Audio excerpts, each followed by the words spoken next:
Mes chers amis, permettez-moi de vous inviter à vous installer confortablement, de fermer les yeux, si cela vous plaît, et de vous laisser bercer par cette histoire qui vous transportera dans les brumes mystérieuses du Londres victorien.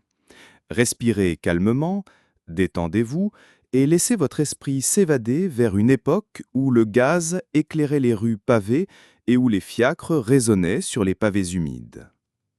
C'était par une soirée de décembre particulièrement glaciale de l'année 1889 que je me trouvais dans notre salon du 221B Baker Street, savourant la chaleur réconfortante de notre foyer. Holmes était assis dans son fauteuil habituel, les yeux mi-clos, ses doigts effilés formant un triangle sous son menton, dans cette pose contemplative que je connaissais si bien.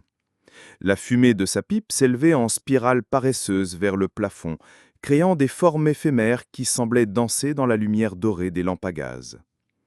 Le vent de décembre sifflait à travers les carreaux de nos fenêtres, et je pouvais entendre au loin le clip-clop rythmé des sabots de chevaux sur les pavés mouillés de Baker Street. L'atmosphère était empreinte de cette quiétude particulière aux soirées d'hiver londoniennes, quand la brume enveloppe la ville d'un voile mystérieux et que chaque ombre semble receler un secret. Holmes n'avait pas prononcé un mot depuis près d'une heure, perdu dans ses réflexions, sans doute en train de ruminer quelques problèmes complexes ou de réviser mentalement les détails d'une affaire récente.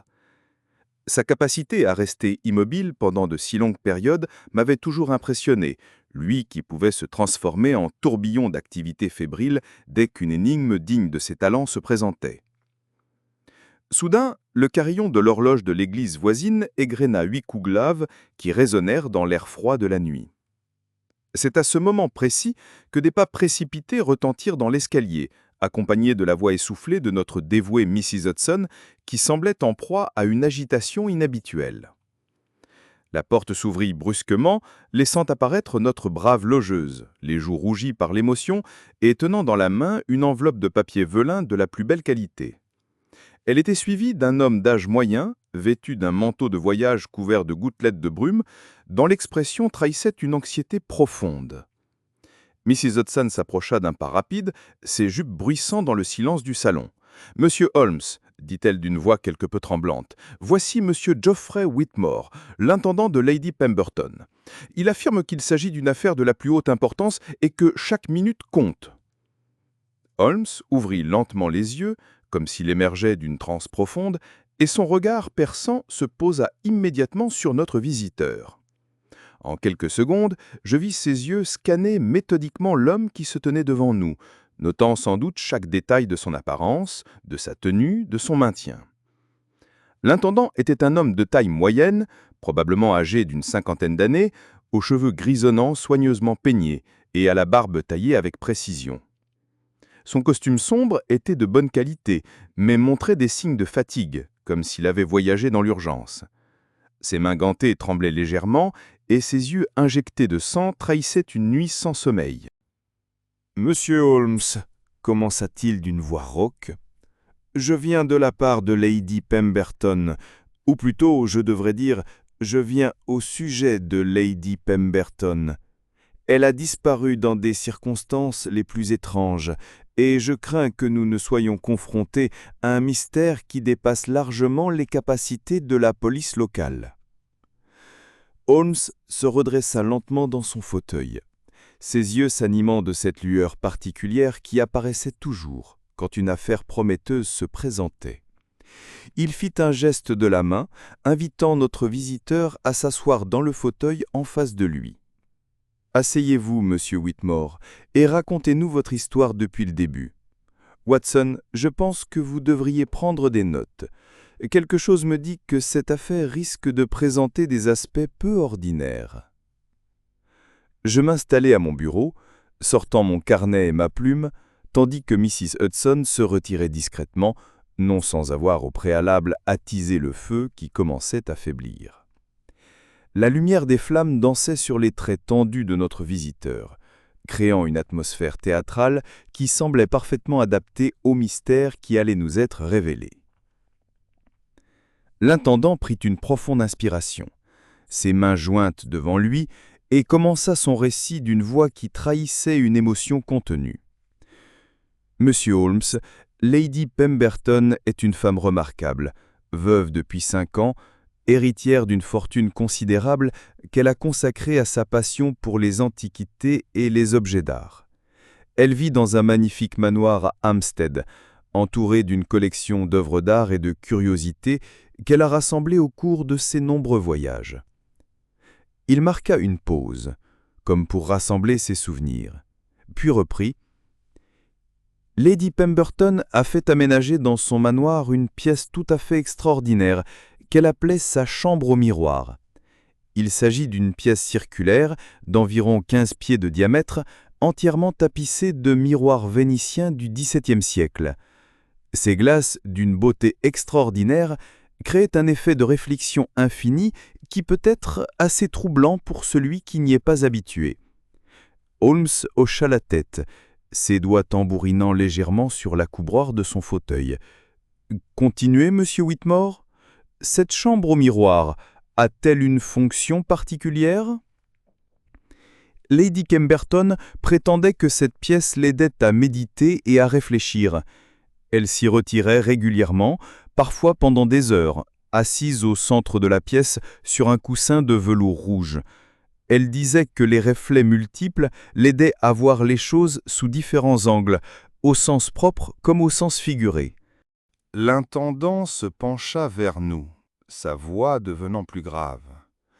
Hier soir, Lady Pemberton s'est retirée dans sa chambre au miroir vers 9 heures, comme elle en avait l'habitude. Elle m'a expressément demandé de ne pas la déranger, quelle que soit la raison, et a verrouillé la porte de l'intérieur. Cette porte, je dois le préciser, est la seule entrée de la pièce. Il n'y a aucune fenêtre, aucune autre issue. Holmes se pencha légèrement en avant, son intérêt visiblement piqué. « Et que s'est-il passé ensuite ?» Ce matin, vers 8 heures, la femme de chambre de Lady Pemberton, Sarah, est venue me trouver, inquiète. Elle avait frappé à la porte de la chambre au miroir pour apporter le thé matinal à sa maîtresse, comme elle le faisait chaque matin, mais n'avait reçu aucune réponse. J'ai moi-même tenté de frapper à la porte, appelant Lady Pemberton, mais le silence était total. Il déglutit difficilement avant de poursuivre. Craignant qu'elle ne soit souffrante, j'ai pris la décision de faire venir un serrurier pour ouvrir la porte. Quand nous sommes finalement entrés dans la pièce, elle était vide, complètement vide. Lady Pemberton avait disparu sans laisser la moindre trace. Un silence lourd s'installa dans notre salon, troublé seulement par le crépitement du feu et le sifflement lointain du vent. Holmes avait fermé les yeux, son front légèrement plissé par la concentration. Je pouvais presque voir les rouages de son esprit remarquable se mettre en mouvement, analysant chaque détail de ce récit troublant. « Dites-moi, monsieur Whitmore, » reprit Holmes après quelques instants, « avez-vous remarqué quelque chose d'inhabituel dans cette pièce ? Un détail, si infime soit-il, qui aurait retenu votre attention ?» L'intendant réfléchit un moment, puis son visage s'éclaira légèrement. « En effet, maintenant que vous m'y faites penser, il y avait 2 choses étranges. Premièrement, une odeur particulière flottait dans l'air, une odeur d'amandes amères qui ne s'y trouvait pas habituellement. Deuxièmement, sur l'un des miroirs, quelqu'un avait gravé un message crypté avec ce qui semblait être un objet pointu. » Holmes bondit littéralement de son fauteuil, ses yeux brillants d'excitation. « Un message crypté. Pouvez-vous me le reproduire exactement ?»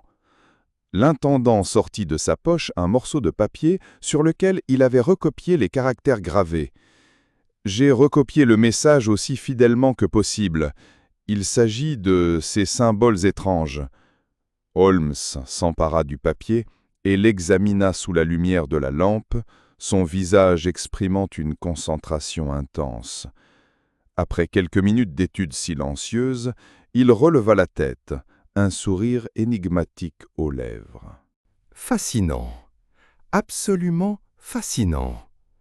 Watson, nous avons affaire à un chiffre de substitution basé sur un système que je n'ai rencontré qu'une seule fois auparavant, lors de l'affaire du baron von Reichenbach. Mais n'anticipons pas. Monsieur Whitmore, y a-t-il d'autres détails que vous jugez importants de nous communiquer? L'intendant hocha la tête avec gravité. Lady Pemberton a reçu plusieurs visiteurs ces dernières semaines, des personnes qu'elle n'avait pas vues depuis longtemps. Il y a eu notamment son neveu, Edgar Pemberton, qui espérait sans doute hériter de sa fortune. Il y a également eu la visite de Madame Zelda Novak, une ancienne amie de Lady Pemberton qu'elle avait rencontrée lors d'un voyage en Europe de l'Est et qui se prétend médium. Holmes hocha la tête, prenant note mentalement de ces informations. Et enfin, il y a eu professeur Cornelius Blackwood, un antiquaire spécialisé dans les objets occultes, avec qui Lady Pemberton entretenait une correspondance régulière. Il était venu évaluer certaines pièces de sa collection, mais leur entretien s'était terminé par une dispute dont j'ignore la nature exacte. L'intendant se leva brusquement, son agitation reprenant le dessus. « Monsieur Holmes, je vous implore de bien vouloir accepter cette affaire. Lady Pemberton est une femme remarquable, et je ne peux supporter l'idée qu'il lui soit arrivé malheur. De plus, sa disparition a créé une situation délicate concernant son héritage. Son neveu Edgar prétend déjà avoir des droits sur la succession, et je crains que les choses ne se compliquent rapidement. » Holmes se dirigea vers la fenêtre, écartant légèrement les rideaux pour observer la rue brumeuse. « Watson, qu'en pensez-vous? Cette affaire présente-t-elle assez d'intérêt pour justifier une petite excursion à Homestead ?» Je refermai mon carnet, souriant intérieurement de cette question purement rhétorique. « Mon cher Holmes, vous savez parfaitement que je vous suivrai là où cette enquête nous mènera. Cette disparition dans une pièce verrouillée de l'intérieur présente effectivement des aspects des plus intrigants. » Holmes se retourna vers l'intendant, ses yeux pétillants de cette énergie particulière qui l'animait au début de chaque nouvelle affaire. « Très bien, monsieur Whitmore, nous acceptons votre affaire. Pouvez-vous nous conduire dès maintenant au manoir de Lady Pemberton? Je souhaiterais examiner cette fameuse chambre au miroir avant que d'autres personnes ne viennent perturber les indices. » L'intendant poussa un soupir de soulagement visible. « Bien sûr, monsieur Holmes. Ma voiture nous attend dehors. Le trajet jusqu'à Hampstead nous prendra environ une demi-heure. » Nous nous préparâmes rapidement pour cette sortie nocturne, Holmes glissant dans sa poche sa loupe et son mètre pliant, instrument indispensable à ses investigations. Je pris soin d'emporter ma trousse médicale, ne sachant jamais quand ses services pourraient être requis. Quelques minutes plus tard, nous prenions place dans le fiacre de M. Whitmore, nos silhouettes se détachant dans la brune londonienne, qui semblait envelopper la ville d'un voile mystérieux. Les sabots des chevaux résonnaient sur les pavés humides, créant un rythme hypnotique qui accompagnait nos pensées tandis que nous nous dirigions vers Hampstead et vers ce qui s'annonçait comme l'une des affaires les plus singulières de notre carrière. Le trajet jusqu'à Hampstead nous donna l'occasion d'approfondir notre connaissance de l'affaire. Tandis que notre fiacre cahotait dans les rues brumeuses de Londres, Holmes bombardait l'intendant de questions précises sur les habitudes de Lady Pemberton, sa santé, ses finances, et surtout sur les circonstances exactes de sa disparition. « Monsieur Whitmore, commença Holmes, sa voix à peine audible par-dessus le bruit des roues sur les pavés. Parlez-moi de l'état d'esprit de Lady Pemberton ces dernières semaines. Avez-vous remarqué des changements dans son comportement, ses habitudes, ses préoccupations ?»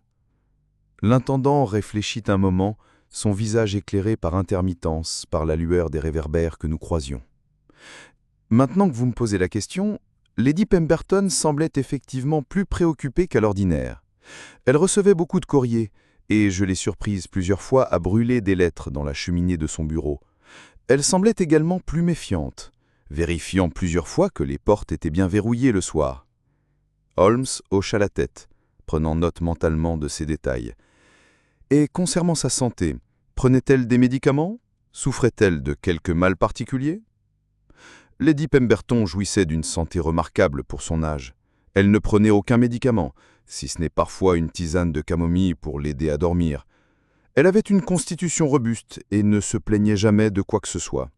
« Notre fiacre quitta progressivement les rues pavées du centre de Londres pour s'engager sur les chemins plus ruraux menant à Hampstead. L'air devenait plus frais, moins chargé des fumées industrielles qui empoisonnaient l'atmosphère du centre-ville. La brume persistait cependant, créant autour de nous un paysage fantomatique, où les arbres dénudés par l'hiver semblaient surgir de nulle part avant de disparaître aussitôt derrière nous. « Nous arrivons !» annonça M. Whitmore, alors que notre véhicule s'engageait dans une allée bordée d'ormes centenaires. Le manoir de Lady Pemberton se trouve au bout de cette allée. Quelques minutes plus tard, nous nous arrêtions devant une imposante demeure de style géorgien, ses fenêtres éclairées perçant la brume nocturne comme autant d'œils vigilants. Le manoir était entouré d'un parc magnifique, même si la saison hivernale ne permettait pas d'apprécier pleinement sa beauté. Des statues se dressaient çà et là dans les jardins, créant des silhouettes mystérieuses dans la brume. Holmes descendit le premier du fiacre, humant l'air frais de la campagne, tout en observant attentivement l'architecture du bâtiment. « Intéressant, » murmura-t-il. « Cette demeure a été construite au début du siècle dernier, mais elle présente des modifications récentes. Voyez ces fenêtres du deuxième étage, Watson. Elles ont été murées, puis rouvertes selon un pattern différent. » Nous suivîmes M. Whitmore jusqu'à la porte principale, où nous fûmes accueillis par une femme d'âge moyen au visage marqué par l'inquiétude. « Voici Sarah, la femme de chambre de Lady Pemberton », nous présenta l'intendant. « C'est elle qui a découvert la disparition de sa maîtresse. » Sarah nous fit une révérence timide, ses yeux rougis trahissant les larmes qu'elle avait versées. « Monsieur Holmes, » dit-elle d'une voix tremblante, « j'espère que vous pourrez nous aider à retrouver Lady Pemberton. Elle a toujours été si bonne avec moi, et je ne peux pas supporter l'idée qu'il lui soit arrivé malheur. » Holmes lui adressa un sourire rassurant. « Nous ferons tout notre possible, Sarah. Mais d'abord, j'aimerais examiner cette fameuse chambre au miroir. Monsieur Whitmore, pouvez-vous nous y conduire ?» Nous pénétrâmes dans le hall d'entrée du manoir, un espace impressionnant, décoré de tableaux anciens et de meubles d'époque. Un grand escalier de marbre s'élevait vers les étages supérieurs, tandis que plusieurs corridors s'ouvraient sur des pièces dont les portes étaient restées entr'ouvertes, laissant échapper une lumière dorée et chaleureuse. La chambre au miroir se trouve au premier étage, dans l'aile est du manoir, nous expliqua M. Whitmore, tout en nous guidant vers l'escalier. Lady Pemberton l'avait fait aménager il y a environ 3 ans, après avoir acquis cette collection de miroirs vénitiens lors d'un voyage en Italie. Nous montâmes l'escalier, nos pas résonnant dans le silence impressionnant du manoir. Des portraits d'ancêtres semblaient nous observer depuis leur cadre doré, leurs regards sévères nous suivant dans notre progression. L'éclairage au gaz créait des jeux d'ombre et de lumière qui donnaient à l'ensemble une atmosphère presque théâtrale. « Voici la chambre au miroir », annonça M. Whitmore en s'arrêtant devant une porte de chêne massif ornée de ferrures complexes. « Comme vous pouvez le voir, la serrure a été forcée ce matin par le serrurier. » Holmes examina attentivement la porte et sa serrure, sortant sa loupe pour observer les marques laissées par les outils. « Serrure de qualité, mécanisme complexe, » murmura-t-il. « Il aurait fallu plusieurs minutes à un expert pour la crocheter de l'extérieur, et le bruit aurait été considérable. » Il poussa la porte et nous pénétrâmes dans la pièce la plus extraordinaire que j'ai jamais vue. La chambre au miroir était effectivement circulaire, d'environ 15 pieds de diamètre, et ses murs étaient entièrement couverts de miroirs vénitiens d'une beauté à couper le souffle. Ces glaces, encadrées d'argent finement ciselé, créaient un effet de réflexion infini qui donnait l'impression d'être au centre d'un kaléidoscope géant. Au centre de la pièce se trouvait un coussin de velours rouge, exactement comme l'avait décrit M. Whitmore. Le sol était recouvert d'un tapis persan aux motifs complexes et une petite table en marqueterie était placée près du coussin, sur laquelle reposaient quelques livres et une carafe d'eau en cristal. Holmes fit immédiatement le tour de la pièce, examinant minutieusement chaque miroir, chaque détail. Chaque recoin, il sortit son mètre pliant et prit plusieurs mesures, notant soigneusement les dimensions de la pièce. Je l'observais travailler, fasciné comme toujours par sa méthode systématique et sa capacité à repérer des détails que moi, je ne voyais pas.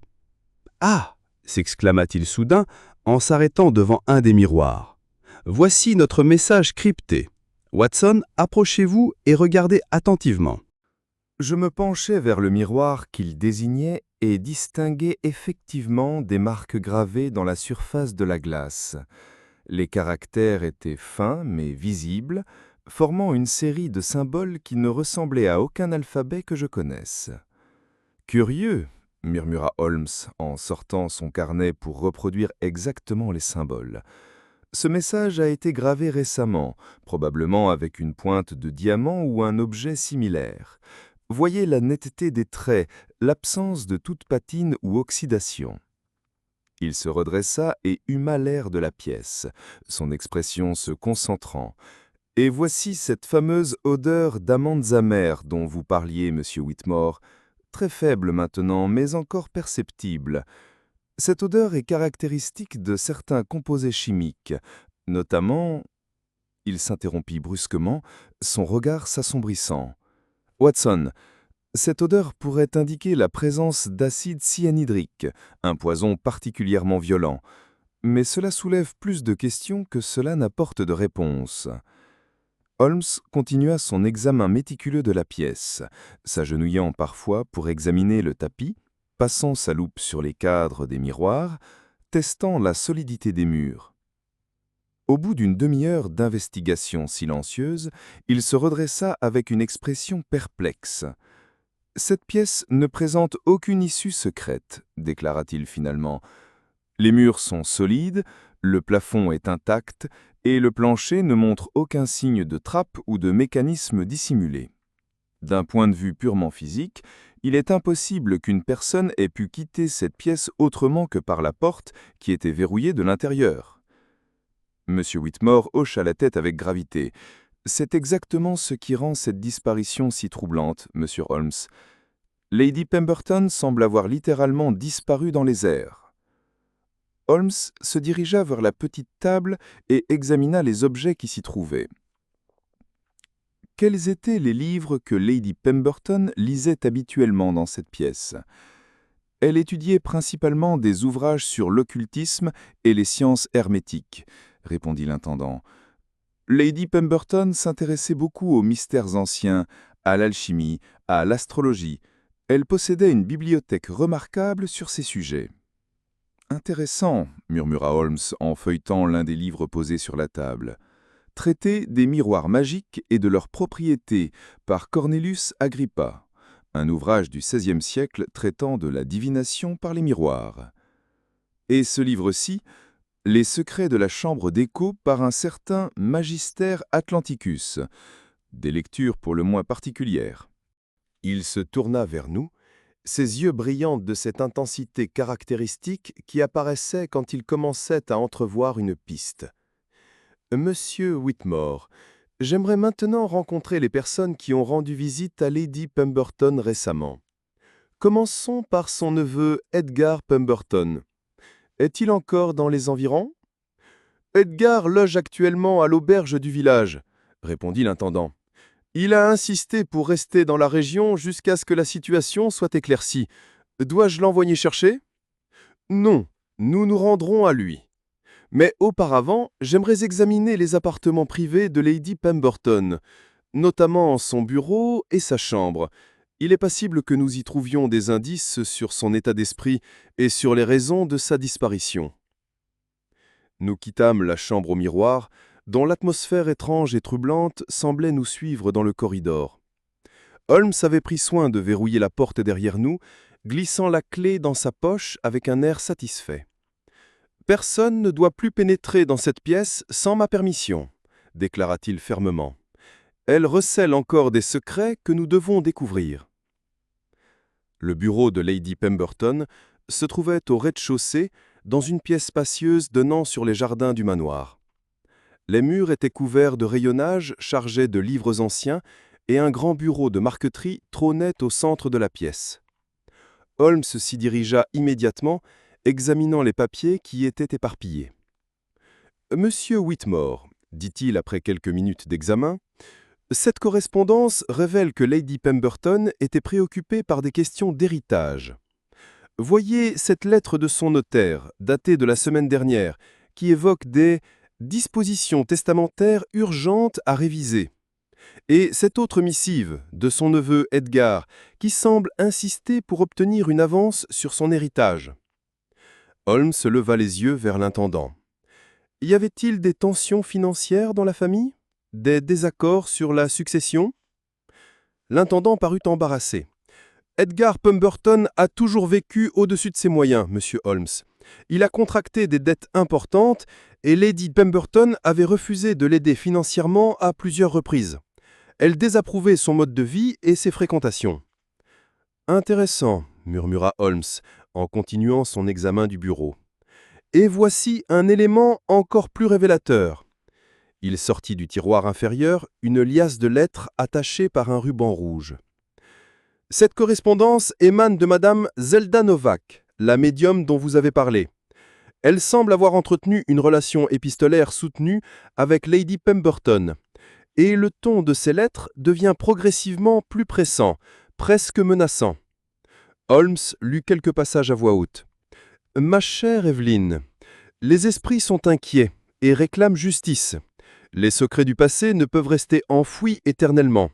Il faut que vous acceptiez de révéler la vérité, faute de quoi des conséquences terribles pourraient s'abattre sur vous et votre famille. » Un silence pesant s'installa dans la pièce.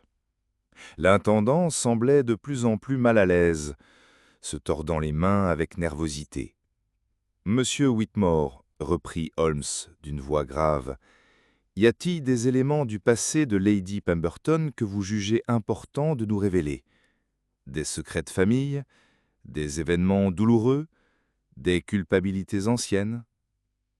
L'intendant hésita longuement avant de répondre. Lady Pemberton était une femme remarquable, monsieur Holmes, mais elle portait effectivement le poids d'un secret douloureux. Il y a de nombreuses années, quand elle était encore jeune fille, elle avait été fiancée à un certain Lord Ashford. Ce mariage avait été rompu dans des circonstances mystérieuses, et Lord Ashford était mort peu après dans un accident de chasse. Holmes hocha la tête, prenant note mentalement de ces informations. « Et Madame Novak, était-elle au courant de cette histoire ? » « Je l'ignore, monsieur Holmes, mais il est possible qu'elle ait eu vent de cette affaire. Madame Novak prétendait pouvoir communiquer avec les morts, et elle avait plusieurs fois mentionné à Lady Pemberton des esprits tourmentés qui cherchaient à lui transmettre des messages. » Holmes referma soigneusement les lettres et les glissa dans sa poche. « Nous examinerons ces documents plus attentivement plus tard. Pour l'instant, conduisez-nous à l'auberge du village. Il est temps d'avoir une conversation avec Edgar Pemberton. » Le trajet jusqu'au village ne prit qu'une dizaine de minutes. L'auberge du Cheval Blanc était un établissement typique de la campagne anglaise, avec ses poutres apparentes et ses fenêtres aux carreaux sertis de plomb. Une lumière chaude s'échappait des fenêtres, créant des rectangles dorés sur la route brumeuse. Edgar Pemberton nous reçut dans la salle commune de l'auberge, un homme d'une trentaine d'années, aux traits fins mais marqués par l'excès. Ses vêtements étaient élégants mais froissés, et son regard fuyant trahissait une nervosité évidente.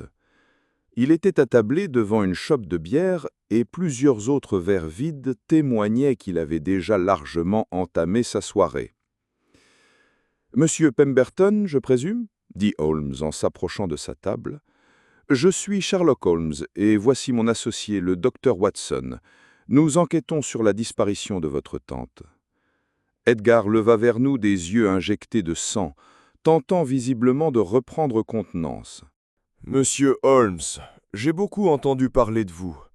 J'espère que vous pourrez élucider ce mystère troublant. La disparition de tante Evelyn m'affecte profondément. » Malgré ces paroles, son ton manquait de conviction, et Holmes ne manqua pas de le remarquer. « Monsieur Pemberton, quand avez-vous vu votre tante pour la dernière fois ?»« Il y a 3 jours, » répondit Edgar en prenant une gorgée de bière. « Je lui avais rendu visite pour discuter de questions familiales. Notre entretien ne s'est pas très bien terminé, je dois l'avouer. » Holmes prit place en face de lui, ses yeux perçants fixés sur le jeune homme.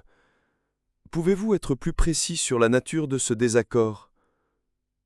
Edgar détourna le regard, ses doigts tapotant nerveusement sur la table. « J'avais des difficultés financières, monsieur Holmes. J'espérais que tante Evelyn pourrait m'aider, mais elle a refusé catégoriquement. Elle m'a dit des choses très dures sur mon mode de vie, mes fréquentations, mes habitudes de jeu. » « Vos habitudes de jeu, releva Holmes avec intérêt. Vous avez des dettes importantes, n'est-ce pas ? Edgar hocha la tête misérablement. Je dois une somme considérable à certaines personnes peu recommandables de Londres. J'espérais que tante Evelyn comprendrait la gravité de ma situation, mais elle s'est montrée inflexible. Et que vous a-t-elle dit exactement lors de cette dernière entrevue ? Edgar vida sa chope d'un trait avant de répondre. Elle m'a dit que j'avais déjà eu trop de chance, que je ne pouvais pas compter sur elle pour éponger mes dettes.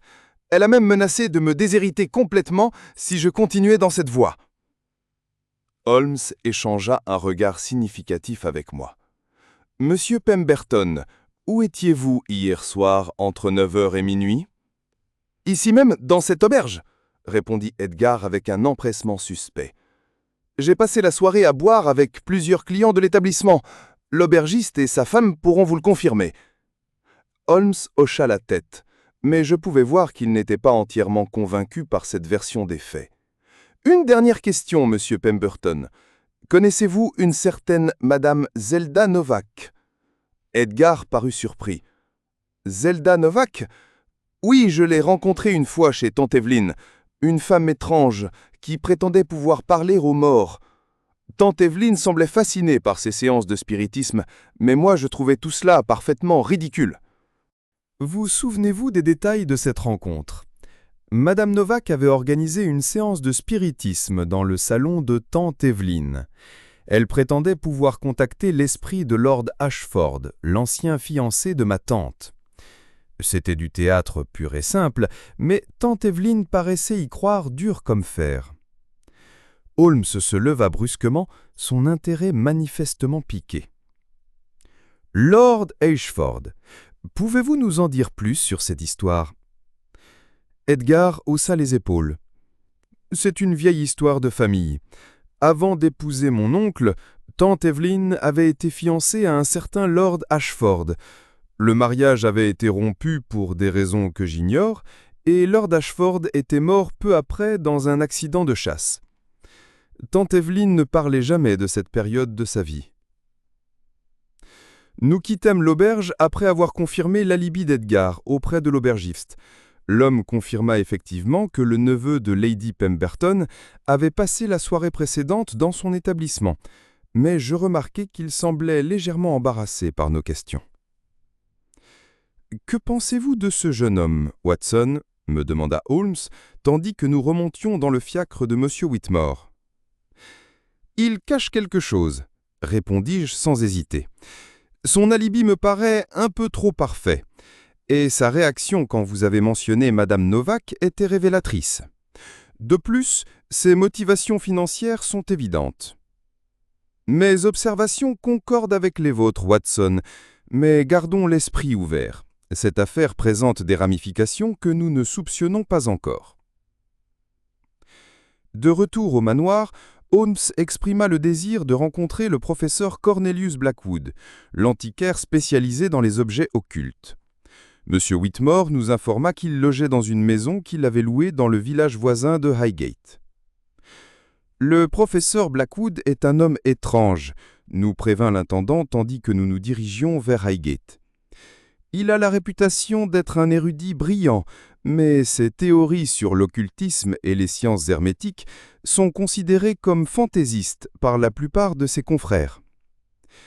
La demeure louée par le professeur Blackwood était une ancienne maison de maître, quelque peu délabrée, entourée d'un jardin envahi par la végétation.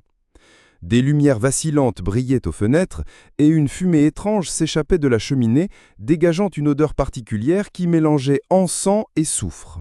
Un domestique aux allures de bohémien nous ouvrit la porte et nous conduisit dans un bureau encombré de livres, anciens, de parchemins, d'instruments scientifiques et d'objets d'art de provenance diverses. Le professeur Blackwood était un homme d'âge moyen, aux cheveux longs et à la barbe grisonnante, vêtu d'une robe de chambre brodée qui lui donnait l'aspect d'un magicien de théâtre. « Monsieur Holmes !» s'exclama-t-il en se levant de derrière un bureau couvert de manuscrits. « Et quelle surprise! J'ai entendu parler de la disparition de Lady Pemberton, une affaire des plus troublantes, n'est-ce pas ?» Holmes examina rapidement la pièce, ses yeux s'arrêtant sur plusieurs objets particuliers. « Professeur Blackwood, j'aimerais connaître la nature exacte de vos relations avec Lady Pemberton. Monsieur Whitmore nous a dit que votre dernière entrevue s'était terminée par une dispute. » Le professeur Blackwood parut gêné, se dirigeant vers une étagère pour ranger nerveusement quelques livres. Lady Pemberton possédait plusieurs objets de grande valeur dans sa collection, des pièces authentiques datant de la Renaissance et du Moyen Âge. J'étais venu les expertiser dans l'espoir de les acquérir pour mes propres recherches. Et cette transaction ne s'est pas bien déroulée ? Lady Pemberton s'est montrée méfiante. Elle m'a accusé de vouloir la tromper sur la valeur réelle de ces objets. En réalité, certaines pièces de sa collection présentaient des propriétés particulières qu'elle ne soupçonnait pas. Holmes fronça les sourcils. Quel genre de propriétés ? Le professeur Blackwood s'approcha de nous, baissant la voix comme s'il craignait d'être entendu. Lady Pemberton possédait un miroir scrying du XIVe siècle, un objet utilisé autrefois pour la divination et la communication avec l'au-delà. Ce miroir était un des éléments centraux de sa chambre au miroir, et il dégageait une aura particulière que seuls les initiés peuvent percevoir. « Vous croyez vraiment à ce genre de choses, professeur ?» demandai-je avec scepticisme. « Docteur Watson, » répondit-il gravement, « il existe des forces dans ce monde que la science moderne n'a pas encore expliquées. Les anciens possédaient des connaissances que nous avons perdues, et certains objets conservent des propriétés que nous ne comprenons pas encore. » Holmes l'interrompit d'un geste. « Professeur Blackwood, où étiez-vous hier soir entre 9h et minuit ? » « J'étais ici même, plongé dans mes recherches. J'étudie actuellement un manuscrit du XIIe siècle traitant des propriétés magiques des miroirs. Mon domestique pourra vous confirmer ma présence. Avez-vous eu des nouvelles de Lady Pemberton depuis votre dispute ? » Le professeur Blackwood hésita avant de répondre. « Elle m'a écrit une lettre il y a 2 jours, dans laquelle elle semblait avoir reconsidéré sa position. Elle me proposait de revenir examiner sa collection, mais dans des conditions très particulières. » Quelles conditions ? Elle souhaitait que j'assiste à une séance de spiritisme, organisée par Madame Novak. Elle pensait que la présence d'un expert en sciences occultes pourrait aider à établir un contact avec l'esprit de Lord Ashford. Holmes et moi échangeâmes un regard significatif. « Et avez-vous accepté cette proposition ? » J'ai répondu que j'étais intéressé, mais la séance devait avoir lieu ce soir. Étant donné les circonstances, j'imagine qu'elle a été annulée. Holmes se dirigea vers la fenêtre, observant la nuit brumeuse. « Professeur Blackwood, connaissez-vous l'histoire de Lord Ashford et de ses relations avec Lady Pemberton ? » « Uniquement par ouï-dire, » répondit le professeur en s'asseyant lourdement dans son fauteuil. Il paraît que Lord Ashford était un homme passionné par les sciences occultes, comme Lady Pemberton. Leur relation avait été rompue dans des circonstances mystérieuses, et sa mort dans un accident de chasse avait été considérée comme suspecte par certains. Suspecte? En quel sens? Lord Ashford était un tireur exceptionnel et un cavalier expérimenté. Un accident de chasse lui paraissait improbable. Certains avaient murmuré qu'il s'agissait peut-être d'un suicide, ou même d'autre chose. Holmes se retourna brusquement vers nous. « Professeur Blackwood, possédez-vous des ouvrages traitant de la communication avec les morts par l'intermédiaire des miroirs ?»« Bien sûr. J'ai une collection remarquable sur ce sujet. Voulez-vous que je vous montre quelques volumes ?» Le professeur nous conduisit vers une section particulière de sa bibliothèque, où étaient rangés des ouvrages au titre mystérieux. Voici le Speculum Angelorum et Hominum de John Dee, conseiller de la reine Élisabeth. Et ce livre-ci, Le Miroir des âmes perdues, traite spécifiquement des techniques de communication avec les défunts. Holmes examina rapidement ces ouvrages, s'arrêtant sur certains passages. Fascinant! Ces textes décrivent des méthodes pour utiliser les miroirs comme portail vers l'au-delà. Selon ces auteurs, certaines conditions atmosphériques et certains rituels pourraient permettre à une personne de disparaître temporairement de notre monde. « Vous n'accordez tout de même pas crédit à ces théories, Holmes » m'exclamai-je, surpris par son intérêt soudain. « Watson, dans notre profession, il faut savoir envisager toutes les possibilités, même les plus extraordinaires. Ces livres décrivent des phénomènes qui pourraient expliquer la disparition de Lady Pemberton. Nous prîmes congé du professeur Blackwood, Holmes emportant avec lui plusieurs ouvrages que l'érudit avait accepté de lui prêter. Le voyage de retour vers le manoir se déroula dans un silence pensif, chacun de nous étant plongé dans ses réflexions. « Holmes, dis-je finalement, vous ne croyez tout de même pas que Lady Pemberton est réellement disparue par des moyens surnaturels ?» Holmes tira pensivement sur sa pipe, la flamme de l'allumette éclairant brièvement son visage concentré. « Watson, j'ai appris au cours de ma carrière qu'il existe souvent une explication rationnelle aux phénomènes les plus mystérieux. Mais cette affaire présente des aspects qui défient la logique habituelle. Que proposez-vous maintenant ? Il nous reste à rencontrer Madame Zelda Novak. Elle semble être un élément clé de cette affaire, et j'ai le sentiment qu'elle détient des informations cruciales sur la disparition de Lady Pemberton. De retour au manoir, M. Whitmore nous informa que Madame Novak était descendue à l'hôtel Claridge de Londres, mais qu'elle avait prévu de revenir le lendemain pour la séance de spiritisme, prévue avec Lady Pemberton. Dans ce cas, dit Holmes, nous l'attendrons.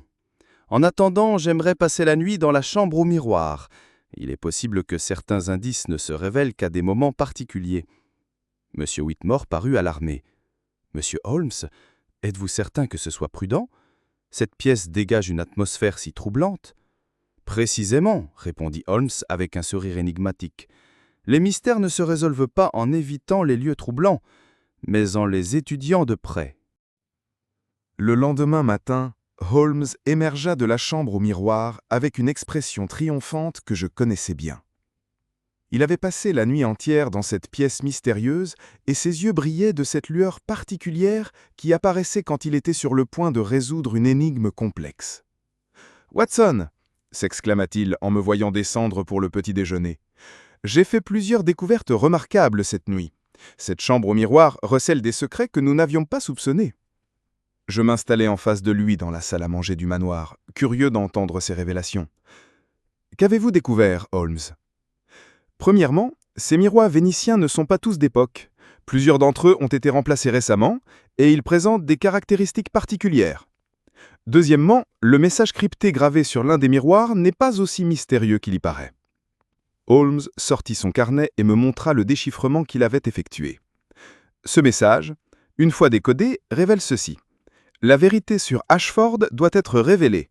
Les morts ne reposent pas en paix. Il s'agit d'un ultimatum, Watson, probablement adressé à Lady Pemberton par quelqu'un qui connaissait son secret. Et l'odeur d'amandes amères? Ah, c'est là que les choses deviennent vraiment intéressantes. Cette odeur ne provient pas d'un poison, comme je l'avais d'abord pensé, mais d'un composé chimique utilisé dans un processus photographique particulier. Quelqu'un a utilisé des produits chimiques dans cette pièce, probablement pour créer un effet d'illusion. Monsieur Whitmore nous rejoignit dans la salle à manger, son visage trahissant une nuit blanche. « Monsieur Holmes, avez-vous découvert ce qui est arrivé à Lady Pemberton ?»« Pas encore, » répondit Holmes, « mais les pièces du puzzle commencent à s'assembler. Dites-moi, Monsieur Whitmore, Madame Novak est-elle arrivée ?»« Elle vient de se présenter à la porte, Monsieur Holmes. Elle semble très agitée par la disparition de Lady Pemberton. »« Parfait, faites-la entrer. Il est temps d'avoir une conversation franche avec cette dame. » Madame Zelda Novak fit son apparition quelques minutes plus tard et sa seule présence suffit à changer l'atmosphère de la pièce. C'était une femme d'âge moyen, aux cheveux noirs relevés en chignon, vêtue d'une robe sombre ornée de bijoux étranges. Ses yeux noirs et perçants semblaient sonder les âmes et elle dégageait une aura de mystère qui pouvait impressionner les esprits crédules. « Monsieur Holmes, dit-elle d'une voix grave aux accents étrangers, j'ai ressenti une perturbation dans les énergies spirituelles. Lady Pemberton a disparu, n'est-ce pas? J'avais pressenti que quelque chose de terrible allait arriver. » Holmes l'observa attentivement, ses yeux notant chaque détail de son apparence et de son comportement. « Madame Novak, asseyez-vous, je vous prie. J'aimerais que vous me parliez de vos relations avec Lady Pemberton. » Madame Novak prit place gracieusement, ses mains ornées de bagues étranges posées sur ses genoux. Lady Pemberton était une âme tourmentée, monsieur Holmes. Elle portait le poids d'une culpabilité ancienne et cherchait la rédemption auprès des esprits. Cette culpabilité concernait-elle Lord Ashford? Un éclair passa dans les yeux de Madame Novak. « Vous connaissez cette histoire ?» En effet, l'esprit de Lord Ashford n'a jamais trouvé la paix. Il cherchait à communiquer avec Lady Pemberton pour lui révéler la vérité sur sa mort. Holmes se pencha vers elle. « Et quelle est cette vérité, Madame Novak ?»« Lord Ashford n'est pas mort dans un accident de chasse, Monsieur Holmes. Il a été éliminé par quelqu'un qui ne voulait pas que son mariage avec Lady Pemberton ait lieu. » Et vous prétendez tenir cette information de l'esprit de Lord Ashford lui-même? Les morts parlent à ceux qui savent les écouter, Monsieur Holmes. Lord Ashford m'a révélé qu'il avait découvert un secret compromettant sur la famille Pemberton et qu'il avait été réduit au silence avant de pouvoir révéler la vérité. Holmes hocha la tête, mais je pouvais voir qu'il demeurait sceptique. Madame Novak, où étiez-vous avant-hier soir entre 9h et minuit? J'étais dans ma chambre d'hôtel à Londres, en communication spirituelle avec l'au-delà. J'avais ressenti que Lady Pemberton était en danger. Avez-vous des témoins de votre présence à Londres? Madame Novak parut légèrement troublée. J'étais seul, Monsieur Holmes. Les séances de spiritisme requièrent une solitude absolue. Holmes se leva brusquement et se dirigea vers la fenêtre. « Madame Novak, vous prétendez pouvoir communiquer avec les morts. Seriez-vous disposée à organiser une séance de spiritisme ici même, dans la chambre au miroir ?» C'est exactement ce que j'avais prévu de faire avec Lady Pemberton, répondit-elle avec empressement. Cette pièce est particulièrement propice aux communications spirituelles, grâce à ces miroirs qui servent de portail vers l'au-delà. Très bien. Nous organiserons cette séance ce soir, en présence de tous les protagonistes de cette affaire. Il est temps que la vérité éclate enfin. L'après-midi fut consacré aux préparatifs de cette séance particulière. Holmes fit revenir Edgar Pemberton et le professeur Blackwood, expliquant qu'il avait l'intention de résoudre le mystère de la disparition de Lady Pemberton grâce à une reconstitution des événements. « Watson, me dit-il en privé, j'ai maintenant une idée très précise de ce qui s'est passé dans cette chambre au miroir. Cette séance de spiritisme va nous permettre de confondre le coupable et j'espère, de retrouver Lady Pemberton. Vous pensez qu'elle est encore vivante? J'en suis convaincu, Watson. Cette disparition n'est pas un meurtre, mais un enlèvement soigneusement orchestré. Quelqu'un a utilisé les croyances superstitieuses de Lady Pemberton pour la manipuler. Le soir venu, nous nous rassemblâmes dans la chambre au miroir. L'atmosphère était tendue, chargée d'électricité et de mystère. Madame Novak avait disposé des bougies autour du coussin central, créant un éclairage tamisé qui rendait les reflets dans les miroirs encore plus troublants. « Asseyez-vous en cercle, dit-elle de sa voix grave. Je vais tenter d'établir un contact avec l'esprit de Lord Ashford.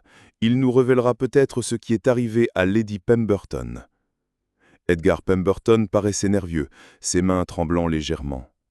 Le professeur Blackwood observait la scène avec un intérêt scientifique, prenant des notes dans un carnet.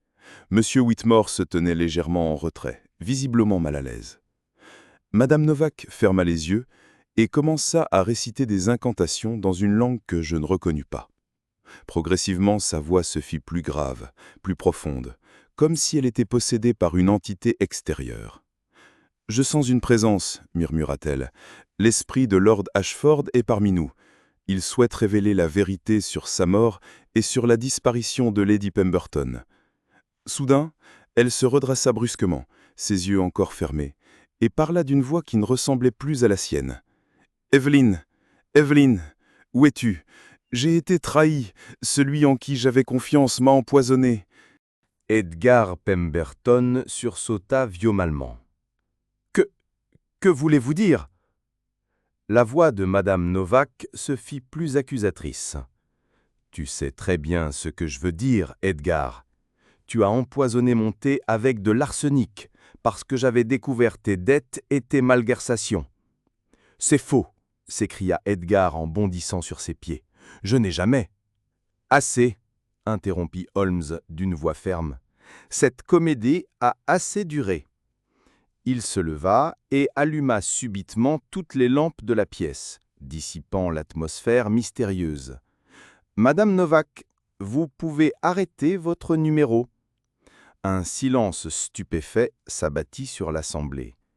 Madame Novak ouvrit les yeux et je vis dans son regard une lueur de panique. « Vous vous trompez, monsieur Holmes. Je suis Zelda Novak et... »« Non, madame. Vous avez organisé cette mise en scène avec l'aide de votre complice. » Holmes se tourna vers le professeur Blackwood. « N'est-ce pas, professeur ?» Le professeur Blackwood pâlit visiblement. « Je ne vois pas de quoi vous parlez, monsieur Holmes. »« Permettez-moi de vous expliquer, » dit Holmes, en sortant sa pipe et en l'allumant calmement. Cette affaire n'était pas un mystère surnaturel, mais un stratagème habilement conçu pour faire croire à la disparition de Lady Pemberton. Il commença à arpenter la pièce, ses pas résonnant sur le tapis persan. Lady Pemberton avait effectivement des secrets à cacher, mais pas ceux que nous croyons. Elle avait découvert que son neveu Edgar avait détourné une partie de sa fortune pour couvrir ses dettes de jeu. Elle avait également appris que le professeur Blackwood était impliqué dans ce détournement. Edgar Pemberton s'effondra sur une chaise, son visage livide. « Comment avez-vous... » « Vos alibis étaient trop parfaits, monsieur Pemberton, et vos créanciers londoniens ont été très bavards quand j'ai pris la peine de les interroger. Ils m'ont confirmé que vous aviez récemment fait un paiement important, ce qui était incompatible avec votre situation financière déclarée. » Holmes se tourna vers le professeur Blackwood. « Quant à vous, professeur, vos connaissances en chimie et en optique vous ont permis de créer les effets spéciaux nécessaires à cette mise en scène. L'odeur d'amandes amères provenait de vos produits photographiques, et vous aviez modifié certains miroirs pour créer des illusions d'optique. »« Mais où est Lady Pemberton ? Demandai-je, encore confus par ces révélations. « Elle se trouve dans une chambre secrète aménagée derrière l'un des miroirs de cette pièce, » répondit Holmes. Le professeur Blackwood avait découvert lors de ses visites que cette pièce avait été construite sur les vestiges d'une ancienne chapelle et qu'il existait une cachette derrière le mur est. Holmes s'approcha de l'un des miroirs et pressa un mécanisme dissimulé dans le cadre. Le miroir pivota sur ses gonds, révélant une petite pièce où se trouvait effectivement Lady Pemberton, attachée mais apparemment en bonne santé. « Evelyn !» s'exclama M. Whitmore en se précipitant vers elle. « Vous êtes vivante !» Lady Pemberton, une femme élégante d'une 60aine d'années, sembla soulagée de voir arriver les secours. « Monsieur Holmes, dit-elle d'une voix faible, je vous remercie de m'avoir retrouvée. J'ai été retenue prisonnière ici depuis avant-hier soir. » Holmes libéra Lady Pemberton de ses liens et l'aida à sortir de sa cachette. « Madame, pouvez-vous nous expliquer ce qui s'est exactement passé ? » J'étais dans ma chambre au miroir pour ma méditation habituelle quand le professeur Blackwood et cette femme qui se faisait appeler Zelda Novak sont entrés. Ils m'ont révélé qu'ils connaissaient mes découvertes sur les malversations d'Edgar et ils m'ont proposé un marché. Quel genre de marché ? Ils voulaient que je garde le silence sur les détournements d'Edgar, en échange de quoi ils m'aideraient à découvrir la vérité sur la mort de Lord Ashford. Quand j'ai refusé, ils m'ont enfermé dans cette cachette en me menaçant de révéler des secrets compromettants sur mon passé. Holmes hocha la tête, et cette pseudo-Zelda Novak était en réalité une actrice, engagée par le professeur Blackwood pour jouer le rôle de la médium. Elle connaissait suffisamment de détails sur l'histoire de Lord Ashford pour être convaincante. La fausse Zelda Novak, voyant que son stratagème était découvert, tenta de s'échapper, mais je lui bloquai le passage. « Vous ne partirez pas d'ici, madame. » Holmes se tourna vers Edgar Pemberton, qui semblait complètement abattu. « Monsieur Pemberton, vous avez effectivement détourné une partie de la fortune de votre tante pour couvrir vos dettes de jeu, n'est-ce pas ?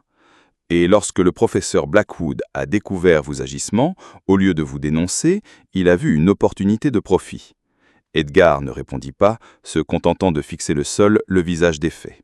Holmes poursuivit, sa voix tranchante comme l'acier. Blackwood a élaboré ce plan complexe. Il a engagé une actrice pour se faire passer pour la médium Zelda Novak, utilisant les vieilles histoires de famille et la fascination de Lady Pemberton pour l'occulte afin de la manipuler. L'objectif était de la faire disparaître, de vous faire accuser, ou du moins de créer assez de confusion pour qu'ils puissent, ensemble, mettre la main sur une plus grande partie de l'héritage. Le message crypté, l'odeur chimique, la disparition d'une pièce verrouillée, tout cela n'était qu'une mise en scène théâtrale conçue pour égarer les enquêteurs et faire croire à une intervention surnaturelle. Ajoutai-je, comprenant enfin toute l'ingéniosité du complot. « Précisément, Watson », dit Holmes avec une lueur d'approbation. Il se tourna vers la fausse médium, qui tremblait de peur. « Quant à vous, madame, votre performance était convaincante, mais votre carrière sur scène s'achève ce soir. Vous aurez à répondre de complicité d'enlèvement et de séquestration. » Le professeur Blackwood, voyant toutes les issues bloquées, tenta une dernière fois de nier. « C'est absurde, vous n'avez aucune preuve. »« Au contraire, » rétorqua Holmes calmement. « J'ai la lettre que vous avez écrite à Lady Pemberton, les témoignages de ses créanciers sur son récent paiement, et surtout, j'ai Lady Pemberton elle-même qui peut témoigner de votre complot. Je pense que cela suffira amplement à Scotland Yard. » Sur ces mots, Holmes se dirigea vers la porte. « Messieurs Whitmore, je vous serai gré d'envoyer chercher la police locale. Je crois que nos invités ont une longue nuit d'explications devant eux. » Alors que notre fiacre nous ramenait vers Baker Street, laissant derrière nous le manoir de Hampstead et ses sombres secrets, je ne pus m'empêcher de réfléchir à l'extraordinaire enchaînement des événements. « Une affaire remarquable, Holmes, » dis-je en rompant le silence. Un mélange de cupidité, de tromperie et d'une manipulation psychologique des plus habiles. « En effet, Watson, » répondit Holmes, tirant une bouffée de sa pipe. Elle démontre une fois de plus que les plus grands mystères ne se trouvent pas dans le surnaturel, mais bien dans les profondeurs du cœur humain. L'homme est capable de créer des énigmes bien plus complexes que n'importe quel fantôme. Il marqua une pause, un sourire fugace aux lèvres. « Et maintenant, mon cher ami, je crois qu'un bon feu de cheminée et une tasse du thé de Mrs. Hudson sont tout ce dont nous avons besoin pour chasser les dernières brumes de cette nuit glaciale. Jusqu'à la prochaine aventure, bien entendu. » Et tandis que Londres s'endormait sous son voile de brouillard, je savais que, tapi dans l'ombre, ou à la lumière des lampes à gaz, Sherlock Holmes veillerait toujours, prêt à dénouer les fils les plus emmêlés des drames humains. Et maintenant, mes chers amis, l'affaire de la chambre au miroir est résolue. La justice reprend ses droits et le calme revient sur les rues de Londres. Laissez le rythme apaisant du fiacre sur les pavés vous bercer et le crépitement du feu dans la cheminée du 221B Baker Street vous envelopper de sa douce chaleur. Tous les mystères de la nuit ont trouvé leur explication. Il n'y a plus d'ombre à craindre, seulement des rêves qui vous attendent. Fermez les yeux, respirez profondément et laissez votre esprit s'apaiser. Et si au cœur de la nuit, une nouvelle énigme venait à vous, n'oubliez pas que chaque mystère a sa solution. Pour ne manquer aucune de nos prochaines enquêtes et continuer à explorer les recoins les plus sombres de l'esprit humain, pensez à vous abonner à notre chaîne. D'ici là, dormez bien.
Mm.